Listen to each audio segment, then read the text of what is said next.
ஓடி வருவாய், உன் இருதயம் அதிசயப்பட்டு பூரிக்கும். கூட்டம் உன் வசம் திரும்பும், ஜாதிகளின் பலத்த சேனை உன்னிடத்திலே வரும். நாலுல இருந்தே வாசிப்போம், ஏசாயா 4ல இருந்தே வாசிப்போம். சுற்றிலும் உன் கண்களை ஏறெடுத்துப்பா. எல்லாம் சேர்ந்து வாசிப்போமா? சுற்றிலும் உன் கண்களை ஏறெடுத்துப்பா. அவர்கள் எல்லோரும் ஏகமாய் கூடி உன்னிடத்திற்கு வருகிறார்கள். உன் குமாரர் தூரத்திலிருந்து வந்து குமாரத்திகளின் பக்கத்திலே வளர்க்கப்படுவார்கள். அப்பொழுது நீ அதை கண்டு ஓடி வருவாய், உன் இருதயம் அதிசயப்பட்டு பூரிக்கும்.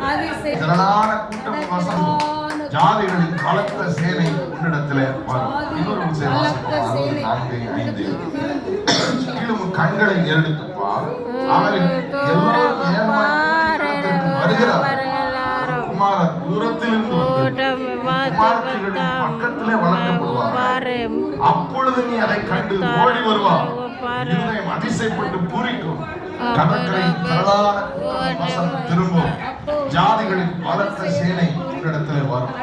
எதற்காக வருவார்கள்? ஜாதிகளின் பலத்த சேனை உன்னிடமாய்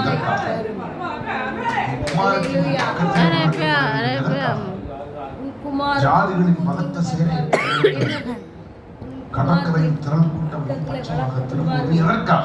ஏன் ஏன் வை கடற்கரையின் 63 லட்சம் 60வது அதிகாரம் வெளிச்சத்தின் இடத்திற்கு ஜாதி வெளிச்சம் வருத்தம் வருத்தம் ஆபேனாபேன் வருத்தம் வருத்தம் வருத்தம் தாதரரோ தெரோ தெரோ ஆபேனா பேரா பேரா பேரா பேரா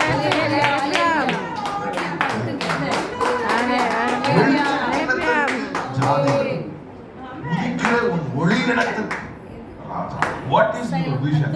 Light. To enlight. Hallelujah. To enlight. வெளிச்சம் தருவதற்காக. எதற்காக? மத்தேயு 6வது அதிகாரத்தில் ஒரு அற்புதமான வார்த்தை